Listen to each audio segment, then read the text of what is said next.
జై శ్రీమన్నారాయణ. అందరికీ నమస్తే. Welcome to my channel journey with ma'am.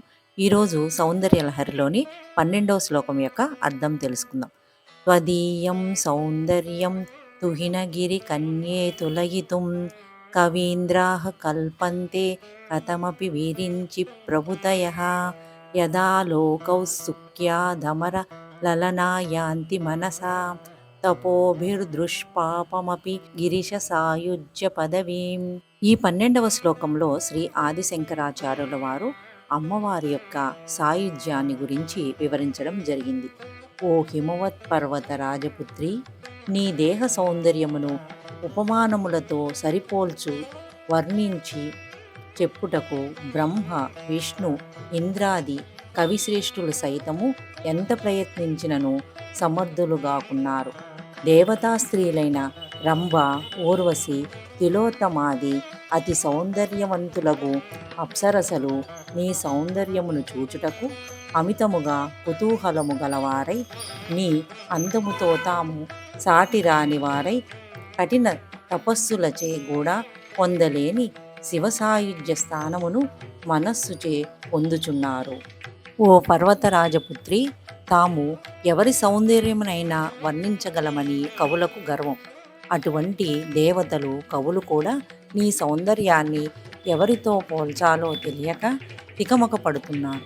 దేవతా స్త్రీలు నీ అందాన్ని ఒక్కసారైనా చూసి ఆనందించాలని, ఈశ్వరునితో కూడి ఉన్న నిన్ను తమ హృదయాలలో నిలుపుకోవాలని తాపత్రయపడుతున్నారు. ఇంతకు విషయమేమిటంటే మాత, నీ సౌందర్యముతో పోల్చదగిన ఒక్క దేవతా స్త్రీ కూడా లేదు.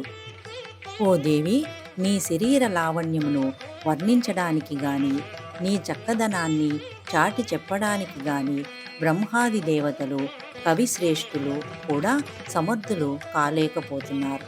నీ సౌందర్యాన్ని వర్ణించడం వారికి వీలు పడడం లేదు. దేవలోకములో అతి సుందరాంగులైనట్టి అప్సరసలు కూడా నీ చక్కదనాన్ని చూచి విభ్రాంతులై అదే పనిగా నిన్ను చూసుకుంటున్నారు. నీ సౌందర్యముతో వారు కొంచెము కూడా సరిపోక పరమశివునితో సాయుధ్యము పొంది నీ సౌందర్యాన్ని అలా చూస్తూ ఉండిపోవాలని కోరుకుంటున్నారు. ఇది 12వ శ్లోకం యొక్క అర్థము. ఇక్కడ అమ్మవారి సౌందర్యాన్ని బ్రహ్మాదులు, కవివరేణ్యులు కూడా వివరించలేనంత సౌందర్యవతిగా ఉందని ఆదిశంకరాచార్యుల వారు ఈ 12వ శ్లోకంలో వివరించారు.